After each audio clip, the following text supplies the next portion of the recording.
Sudah saatnya Indonesia untuk memilih. Persiapan pengamanan pemilu 2024, Kepolisian Resort Kota Waringin Timur Polres Kotim menggelar Tactical Floor Game atau TFG bersama TNI dan unsur terkait. Dikatakan Kapolres Kota Waringin Timur AKBP Sarpani, kegiatan TFG ini merupakan bentuk simulasi menghadapi kerawanan yang sewaktu-waktu bisa terjadi pada pemilu nanti.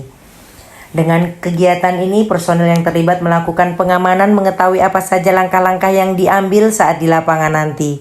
Sarpani menyebutkan pihaknya telah menerjunkan sebanyak 398 personil Polres Kota Waringin Timur terlibat pengamanan pesta demokrasi nanti. Jumlah tersebut akan bertambah dengan bantuan personil Polda Kalimantan Tengah serta Kodim 1015 Sampit yang disebar di setiap tempat pemungutan suara atau TPS. Untuk hari ini kegiatannya seperti apa ini? Kegiatan hari ini adalah kegiatan Tactical Floor Game TFG,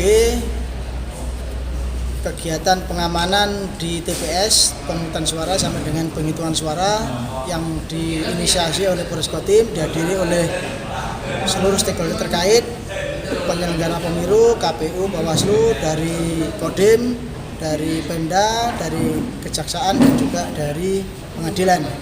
Intinya adalah memberikan gambaran kepada kita semuanya, terutama petugas pengamanan TPS, bagaimana melaksanakan pengamanan dengan baik, membantu penyelenggara pemilu dalam tahapan pemungut suara dan hitung suara.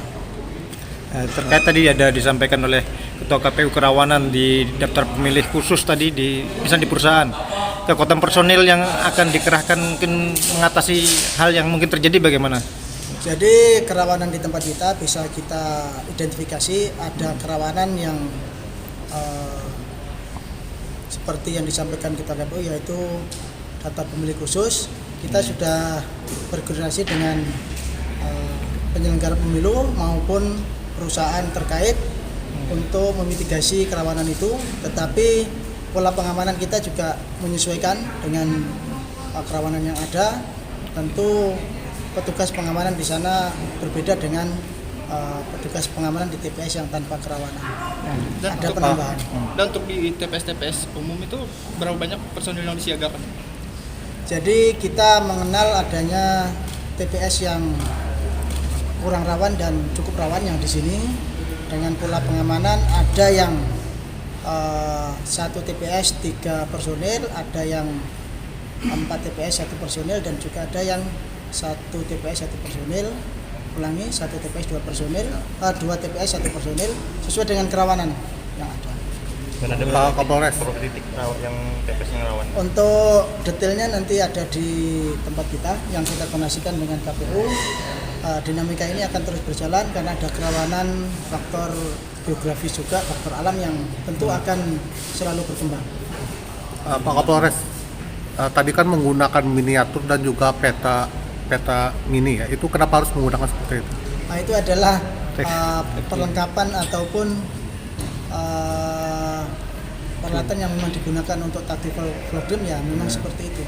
Itu lebih bisa menggambarkan dan memberikan deskripsi kita tentang pola pengamanan. Pak, sebelum untuk distribusi logistik ada untuk distribusi logistik pada intinya secara teknis nanti akan dilaksanakan oleh KPU penyelenggara. Kita mengamankan semua tahapan yang sudah direncanakan oleh penyelenggara pemilu. Kami TNI dan Polri siap mengamankan dari titik start sampai dengan finish. Dan mungkin untuk pengamanan pemilu sendiri personil yang disiagakan totalnya berapa banyak? Untuk personel Polri 398. Ada BKO juga? Ada BKO dari Polda dan dari Kodim.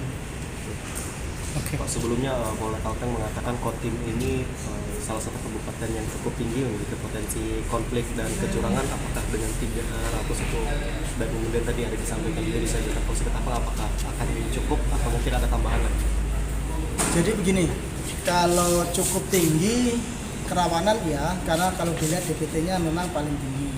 Tetapi insya Allah dengan strategi, dengan sinergitas TNI Polri dan penyelenggara pemilu, personil pengamanan yang disiapkan dari Polres, dari Kodim dan BKO dari Polda, insya Allah cukup Saya yakin masyarakat di Kotim juga bisa memahami dan menyadari bahwasanya hajatan ini adalah hajatan besar yang penuh dengan keharmonisan dan kedamaian. Intinya di situ. Disebutkannya untuk wilayah Kota Waringin Timur ini sendiri masuk kategori cukup rawan sehingga personil disiapkan untuk menghadapi kerawanan yang kemungkinan bisa terjadi. Dari Sampit, Kabupaten Kota Waringin Timur, Provinsi Kalimantan Tengah, Kolik Tri Subagio, Sampit TV mengabarkan. Tiba saatnya Indonesia